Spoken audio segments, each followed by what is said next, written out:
नमस्कार दोस्तों, स्वागत है आपका डेल्ही आईएएस सीतापुर के ऑनलाइन प्रोग्राम में। तो अभी तक जो क्लास चल रही थी उसी को कंटिन्यू हम करते हैं और दो तीन कुछ क्लास ऐसी बची हैं। उसके बाद में आपको डिस्क्रिप्टिव चीज़ें, चैप्टर वाइज चीज़ें आपको मिलेंगी। तो लगे रहिए तन मन से, थोड़ा अपने आप में इस चीज़ को कंट्रोल करिए, स्टडी के प्रति थोड़ा रुझान बनाए रखिएगा। तो आज हम देखेंगे कि पहले पिछली क्लास में आपने ज्वालामुखी जो विश्व की हैं उनको देखा होगा। विश्व की ज्वालामुखियों को देखा और उसको आउटलेट पर आपने मैप के माध्यम से भी उसको दर्शाया होगा कि कौन कौन से ऐसे प्लेस हैं, कहाँ कहाँ पे हैं। तो चूँकि ये ऐसे क्वेश्चंस इससे बनते हैं, विभिन्न परीक्षाओं में अलग अलग तरीके से इनकी अनावरत बार बार आते रहते हैं, अनावरत एक प्रश्न पूछे जाते रहते हैं। कोई भी एग्ज़ाम हो उनमें अधिकांश क्वेश्चन इस तरह से आपको मिल जाएंगे। तो इनको भी हम देख लेंगे। और मेन सबसे महत्वपूर्ण चीज़ ये है कि लोकेशन, जब हम डिटेल में ये सब सारी चीज़ें देखेंगे तब इनको रटने की ज़रूरत नहीं पड़ेगी। सिर्फ़ और सिर्फ एक बार आपने देखा, एटलस से उसको मैच किया और उसके बाद में अपने आप से आउटलेट मैप पर उसको दर्शा दिया। तो इससे ये है कि आपका जो नॉलेज है वो बेहतर होगा, चीज़ें बहुत अच्छी समझ में आएंगी। और कुछ खास नहीं है, पढ़ने का अपने आप से पढ़ सकते हैं ऐसा कुछ नहीं है। मेरे माध्यम से थोड़ा सा दबाव बना रहेगा और इसको एक दो बार देख लेंगे, चीज़ें आपकी बहुत बेहतरीन हो जाएंगी। इसलिए थोड़ा सा लगाव रुझान जो है इसको स्टडी के प्रति बनाए रखिए, ये बहुत ही ज़रूरी है। और कंटिन्यूटी आप लोग मत तोड़िएगा, कंटिन्यूटी मत तोड़िएगा। कुछ न कुछ पर डे जो है उसको अपने रणनीति का हिस्सा बनाइए कि कुछ हमें तैयार करना है। अपना टाइम टेबल निर्धारित करिए और कंटिन्यूटी बनाए रखिएगा। फिर बताएंगे, क्लास चलने वाली हैं, फिर हम बताएंगे कब से चालू हैं, क्या है। और जब तक नहीं है तब तक के लिए जो आते हैं सीसेट से संबंधित मटेरियल उसको अध्ययन करिए। और जीएस में ये अगली क्लास जो है डिस्क्रिप्टिव चैप्टर से मेंस की आएगी। तो देखिए आज की क्लास ज्वालामुखी से संबंधित जो तथ्य हैं, क्या क्या उनसे प्रमुख तथ्य हैं, फैक्ट क्या हैं उनसे संबंधित, उनसे प्रश्न पूछे जाते रहे हैं। तो देखिए विश्व के भूगोल के अंतर्गत तो विश्व का सर्वोच्च मृत ज्वालामुखी, ये कई बार प्रश्न पूछा जा चुका है। विश्व का सर्वोच्च मृत ज्वालामुखी, ये प्रश्न कई बार पूछा जा चुका है। और किलिमंजारो जो दिया हुआ है ये है, और ये कई बार मिलाने के लिए भी आता है। लिस्ट ए लिस्ट बी ये मैच करने के लिए आता है, सही क्रम में लगाने को आता है, कौन ज्वालामुखी कहाँ पे है, इस प्रकार से भी प्रश्न पूछा जाता है। तो दो तरीके से पूछा जाता है। ये तंजानिया अफ्रीका में जाएंगे, वहाँ मिल जाएगा। तो विश्व का सर्वोच्च मृत ज्वालामुखी, दो प्रकार के ज्वालामुखी हैं, मृत हैं, जागृत है, तीन प्रकार के सुसुप्त हैं। तो मृत हैं जो जिनमें जो है उद्गार नहीं होता। मृत मतलब बिल्कुल जो है मृत हो चुका है, उद्गार नहीं होता। सुसुप्त होते हैं, जागृत होते हैं। इस प्रकार से जब हम डिटेल में पढ़ेंगे तब चीज़ें समझ में बहुत बेहतरीन आ जाएंगी आपको। तो तीन प्रकार के हैं, उनमें से किसी में उद्गार होता है जो जागृत हैं। जो सुसुप्त अवस्था में पड़े हैं वो कभी कभी उनमें से उद्गार होने लगता है। तो अब वो देखेंगे कहाँ कहाँ कौन सा है। तो मृत ज्वालामुखी की बात है तो तंजानिया का जो है, तंजानिया में किलिमंजारो, तो किलिमंजारो मृत ज्वालामुखी, इसमें संभावनाएं नहीं रहती हैं कि इनमें भविष्य में उद्गार होगा, मृत है। अच्छा, सक्रिय ज्वालामुखी, तो सक्रिय ज्वालामुखी की क्या विशेषता है? सक्रिय ज्वालामुखी वो ज्वालामुखी है जिनमें एक समय अंतराल पर हमेशा उनमें उद्गार होता रहता है। उनमें से मैग्मा, लावा, अनेक प्रकार की गैसों के साथ साथ में जो राख वगैरह है ये सब निकलता रहता है समय समय पर। अब उसके बाद में ये है कोटोपैक्सी। ये पीसीएस में भी कई बार पूछा जाने वाला प्रश्न है। तो ये दोनों बहुत ही महत्वपूर्ण हैं। क्या है कोटोपैक्सी? कोटोपैक्सी तो ये कई बार कोटोपैक्सी पूछा गया है, इक्वाडोर में है। इक्वाडोर देखिएगा कहाँ पे है। उसके बाद में सबसे छोटा और जागृत, सबसे छोटा और जागृत जो ज्वालामुखी की बात करोगे आप, तो ये माउंट ताल, फिलीपींस, राजधानी फिलीपींस की मनीला, तो आपको ये नज़र आ जाएगा, फिलीपींस में है। देखिए चावल से संबंधित क्या है वहाँ पर पढ़ेंगे, समझ में आएगा। माउंट ताल, ठीक है। इसी प्रकार से देखोगे भूमध्य सागर का प्रकाश स्तंभ, भूमध्य सागर का प्रकाश स्तंभ, ये बड़ी बड़ी परीक्षाओं में पूछा जाने वाला प्रश्न है। स्ट्राम्बोली, क्या है? स्ट्राम्बोली, स्ट्राम्बोली है। विश्व का सर्वाधिक विस्तृत ज्वालामुखी, तो विश्व में सर्वाधिक विस्तृत ज्वालामुखी क्या है? सब मेन है।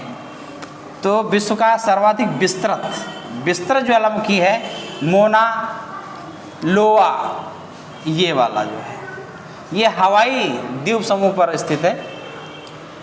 पश्चिम अफ्रीका का एकमात्र सक्रिय, अफ्रीका में देखेंगे तो कई प्रकार के आपको ज्वालामुखी मिलेंगे, लेकिन पश्चिमी अफ्रीका में एकमात्र जो सक्रिय है, एक्टिव है, तो एक्टिव को जब देखेंगे, सक्रिय को देखेंगे, वो है माउंट कैमरून। क्या है? माउंट कैमरून, माउंट कैमरून, ये माउंट कैमरून नज़र आएगा अफ्रीका के, ये पश्चिम में है। उसके बाद में अब ये बहुत ही महत्वपूर्ण है, जो भारत का है। क्या है? भारत का है, ये महत्वपूर्ण हो जाता है। ये भारत का एकमात्र सक्रिय ज्वालामुखी है, सक्रिय ज्वालामुखी, एक्टिव है, वो समय समय पर इसमें उद्गार होता रहता है, मैग्मा और लावा निकलता रहता है। ये बैरन है। क्या है? बैरन। और वहीं बैरन द्वीप के आसपास ही आपको मिल जाएगा। अब ये देखना है आपको, ये बताइएगा कमेंट बॉक्स में कि बैरन जो है ज्वालामुखी, ये जो है बंगाल की खाड़ी में है या अरब सागर में है या हिंद महासागर है, ये किन महासागर में से आता है? ठीक है, बैरन देखिएगा।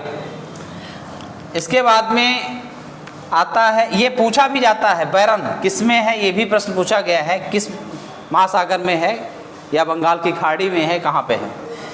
ज्वालामुखी रहित महाद्वीप मोस्ट इम्पोर्टेंट है।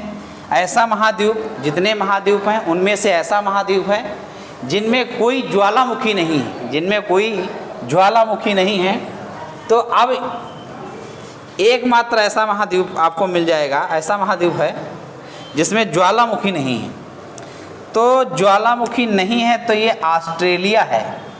क्या है? ऑस्ट्रेलिया है, सबसे छोटा महाद्वीप है जो। तो विश्व में सक्रिय ज्वालामुखी की संख्या कितनी है? जितने एक्टिव वोल्केनो हैं इनकी टोटल संख्या क्या है जो एक्टिव हैं, जिनमें उद्गार होता रहता है?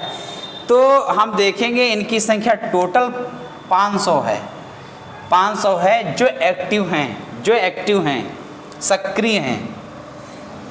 ज्वालामुखी का सबसे बड़ा क्षेत्र क्या है? यानी ज्वालामुखी का विश्व में देखेंगे तो ऐसा कौन सा क्षेत्र है जो सबसे बड़ा है, जहाँ पर अधिकांश संख्या ज्वालामुखी की है?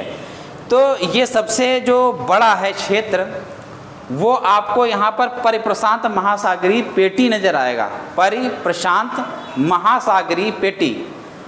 जब आप अमेरिका जाओगे तो एक तो नॉर्थ अमेरिका ऊपर वाला है और साउथ अमेरिका दक्षिण वाला है। दोनों अमेरिका का एक किनारा पश्चिम की ओर है, एक किनारा पूर्व की ओर है, एक किनारा ये। तो ये जो पोर्शन पश्चिम का है, ये पोर्शन, ये उत्तर अमेरिका है और ये दक्षिण अमेरिका है। तो जो ये है पोर्शन पश्चिम के, और यहीं पर आपको क्या मिलेगा? प्रशांत महासागर, जो विश्व का सबसे बड़ा महासागर है। विश्व का सबसे बड़ा महासागर क्या है? प्रशांत है। फिर क्या है? अटलांटिक महासागर है। फिर क्या है? हिंद महासागर है। फिर क्या है? आर्कटिक जो वृत्त या महासागर ऊपर मिलेगा। उसके बाद में 5वें नंबर की बात करी जाती है तो ये कहा जाता है कि अटलांटिक जो है, अंटार्कटिका जो ऐसा महादेश है जहाँ पर बर्फ़ की पूरी लेयर है, तो उसको गिन लिया जाता है, तो 5 हो जाते हैं। तो यहाँ पर ये जो प्रशांत महासागर है और ये जो है यहाँ पर उत्तरी अमेरिका और ये दक्षिणी अमेरिका, ये प्लेटें जहाँ पर दोनों आपस में मिल रही हैं, एक जो है महाद्वीपीय प्लेट और एक महासागरीय प्लेट, दोनों का जहाँ पर मिलन है वहाँ पर ऐसा ये क्षेत्र बनता है। यहाँ पर परिप्रशांत महासागरीय पेटी एक प्रकार की यहाँ डेवलप होती है, भूगर्भिक यहाँ पर ऐसी हलचलें होती हैं, चट्टानों के कारण। तो ऐसी उनकी संरचना है, जटिल संरचना यहाँ पे बन जाती है, जिनके कारण यहाँ पर हलचल होती है। हलचल से मैग्मा और लावा के रूप में ज्वालामुखी से उद्गार होते हैं। परिप्रशांत महासागरीय पेटी का अन्य नाम अगर देखोगे, दूसरा नाम अगर आप देखोगे तो प्रशांत महासागर का ज्वालाव्रत, प्रशांत महासागर का ज्वालाव्रत भी इसको कहते हैं। प्रशांत महासागर का ज्वालाव्रत भी इसको कहते हैं। दूसरा जो नाम आपको पता है वो परिप्रशांत महासागरीय पेटी है। दोनों के एक के ही दोनों नाम हैं, अलग अलग नामों से जाना जा रहा है। अब देखो, ज्वालामुखी उद्गार के समय निकलने वाली गैसें, अनेक प्रकार की गैसें जो निकलती हैं, वो गैसें कितनी % हैं?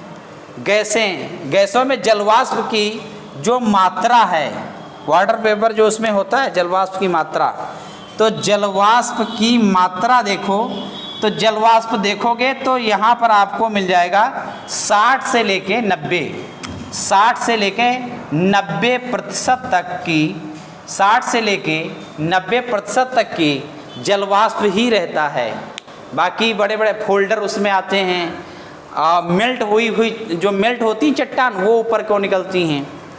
तो इस प्रकार से जो ज्वालामुखी से संबंधित जो तथ्य थे, इन तथ्यों के बारे में भी आपको जानकारी हो गई होगी, और इनसे भी प्रश्न अनेक परीक्षाओं में अलग अलग तरीके से पूछे गए हैं।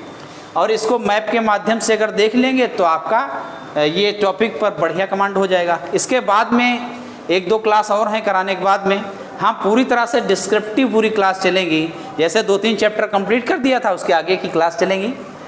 पॉलिटी की भी क्लास आने वाली है, एक समय बाद पॉलिटी की भी क्लास आएंगी।